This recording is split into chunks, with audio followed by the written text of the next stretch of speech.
दिया है। हम पूजा पाठ में, भगवान की भक्ति में इतना अधिक समय दे देते हैं कि हम पहले वाली रानियों को समय नहीं दे पाते। हम तुमको भी समय नहीं दे पाएंगे, इसलिए माफ करना, हम तुमसे विवाह नहीं करेंगे। ब्राह्मण देवता ने आकर के जब ये उत्तर उस राजकुमारी को दिखाया तो राजकुमारी ने दूसरा पत्र लिख दिया और राजकुमारी ने पत्र में लिख करके कह दिया कि जाकर के बता देना महाराज को, अगर अम्बरीश जी ने मुझसे विवाह नहीं किया तो मैं अपने प्राण त्याग दूंगी। अम्बरीश जी के पास में पत्र पहुंचा। अम्बरीश जी ने उत्तर लिखा, देवी अगर विवाह करने की तुम्हारी इतनी ही इच्छा है तो माफ करना, हम तुमसे विवाह करने के लिए नहीं आ सकते। हम अपनी तलवार ब्राह्मण देवता के साथ में भेज रहे हैं, तुम हमारी तलवार के साथ में भावर फेर करके हमारे राज्य में आ जाना। राजकुमारी ने अम्बरीश जी की तलवार के साथ में विवाह किया। विवाह करके आई, अम्बरीश जी ने एक महल बनवा दिया। ये सबसे छोटी राजकुमारी उस महल में रहने लगी। इस राजकुमारी ने सोचा अपने पति को अपने वश में कैसे किया जाए। सब माताएं यही तो चाहती कि हमारा पति हमारे वश में हो जाए। छोटी वाली रानी ने विचार किया कि हम अपने पति अम्बरीश जी को अपने वश में कैसे करें। अब ये रोज देखने लगी कि अम्बरीश जी करते क्या है। अम्बरीश जी सवेरे 4 बजे उठ करके भगवान के मंदिर में जाते हैं, भगवान का मंदिर साफ करते हैं, भगवान की पूजा करते हैं। दूसरे दिन ये राजकुमारी 3 बजे भगवान के मंदिर में पहुंच गई, भगवान का मंदिर साफ कर दिया। 4 बजे अम्बरीश जी पहुंचे, भगवान का मंदिर साफ, पूजा की सारी सामग्री लगी हुई है।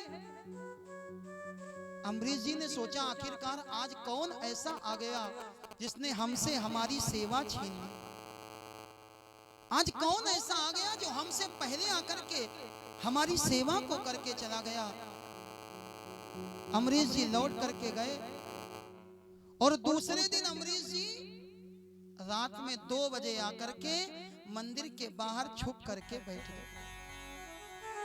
3 बजा, सबसे छोटी वाली रानी आई और जैसे ही आकर के झाड़ू लेकर के भगवान का मंदिर साफ करने लगी, अम्बरीश जी ने आकर के हाथ पकड़ लिया। देवी तुम कौन हो, हमारी सेवा को हमसे क्यों छीन रही।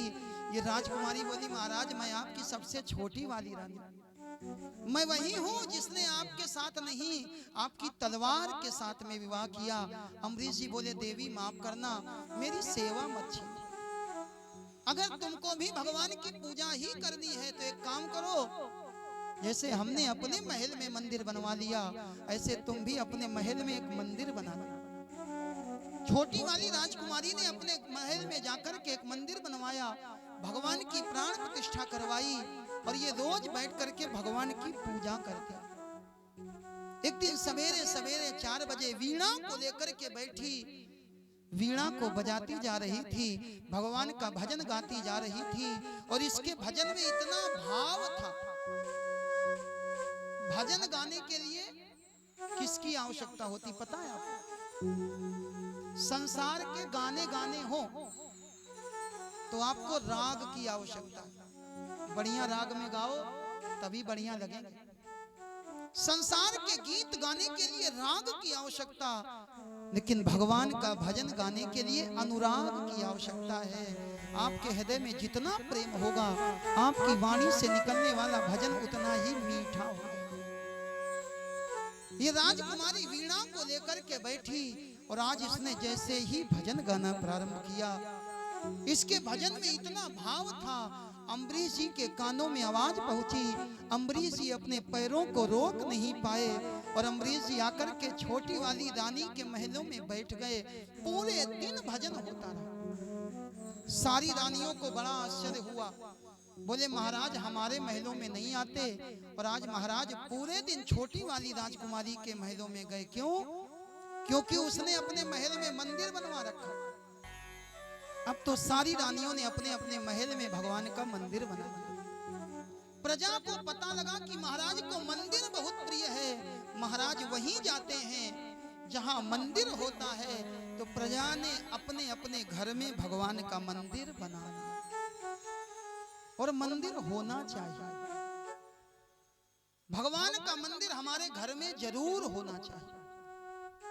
आज हम अपने लिए मकान तो बना लेते, लेकिन मंदिर बनाने में सोचना पड़ता। माफ करना मेरे भाई, मंदिर जरूर बनाओ। बिना मंदिर के घर घर नहीं है। सुबह को पूजन, शाम को सुमिरन, सुबह को पूजन, शाम को सुमिरन, ओ करके सोना चाहिए। हर घर में एक ठाकुर जी का मंदिर होना चाहिए। हर घर में एक ठाकुर जी का मंदिर होना चाहिए। सुबह को पूजन, शाम को सुमिरन, सुबह को पूजन, शाम को सुमिरन, सुबह को पूजन, शाम को सुमिरन, सुबह को पूजन, शाम को सुमिरन, करके सोना चाहिए। हर घर में, अथवा तो ये कहें, घर घर में एक ठाकुर जी का मंदिर होना चाहिए। हर घर में एक ठाकुर जी का मंदिर होना चाहिए। हर घर में एक ठाकुर जी का मंदिर होना चाहिए। हर घर में एक ठाकुर जी का मंदिर होना चाहिए। मंदिर होना चाहिए, मंदिर होना चाहिए, मंदिर होना चाहिए। अम्बरीश जी के कारण आज पूरी प्रजा के घर घर में मंदिर बन गया। अगर राजा अच्छा हो तो प्रजा का कल्याण होता, और अगर गुरु अच्छा हो तो शिष्य का कल्याण होता। अम्बरीश जी का चरित्र आया। इन्हीं मनु जी के वंश में एक राजा हुए हैं मानधाता जी महाराज। मानधाता जी के 50 कन्याएं थी। इनके मन में यही चिंता बनी रहती थी, हम अपनी बेटियों का विवाह कैसे करेंगे। एक बार सौभरी नाम के महात्मा यमुना में स्नान करने के लिए गए। यमुना में स्नान करने के लिए जैसे ही डुबकी लगाई, यमुना के जल में एक मछली काम क्रीड़ा करते दिखाई दी। इनके मन में भी काम का भाव जगा, इनके मन में भी विवाह करने की इच्छा हुई। सौभरी नाम के महात्मा ने सोचा, हम बूढ़े तपस्वी महात्मा, हमको कौन अपनी बेटी विवाह करेगा। इन्होंने सोचा चलो चले, और चल कर के मानधाता जी से एक कन्या का दान मांग लिया जाए। मानधाता जी के दरबार में आए, आकर के कहा महाराज हम आपसे कुछ मांगने आए हैं। मानधाता जी बोले जो मांगोगे वही मिलेगा। सौभरी नाम के महात्मा कहने लगे आप हमको एक कन्या का दान कर दो। इतना सुना तो मानधाता जी विचार करने लगे, ये मैंने क्या कह दिया। मैंने महात्मा से कहा है जो कहोगे वो मिलेगा, और महात्मा जी कन्या का दान मांग रहे हैं। कन्या का दान सबको नहीं किया जाता। कन्या का दान करने से पहले बहुत विचार करना, क्योंकि सबसे बड़ा दान है कन्या का दान। और ये कन्यादान जब करने का अवसर आए, पहली बात तो ये कन्यादान करने का मौका सबको नहीं मिलता। क्यों? क्योंकि बेटे तो सब चाहते हैं, लेकिन बेटी।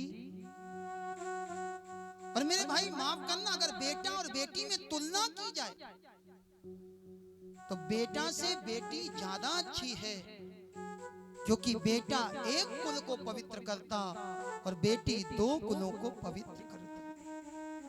कन्यादान करने का सौभाग्य सबको नहीं मिलता, और जब कभी कन्यादान करने का सौभाग्य प्राप्त हो तो कन्यादान करने से पहले कुछ बातों का विचार कर लेना। कौन कौन सी बातें? गोस्वामी तुलसीदास जी ने रामचरितमानस में लिखा, सबसे पहले जब कन्यादान करना हो तो घर देखो।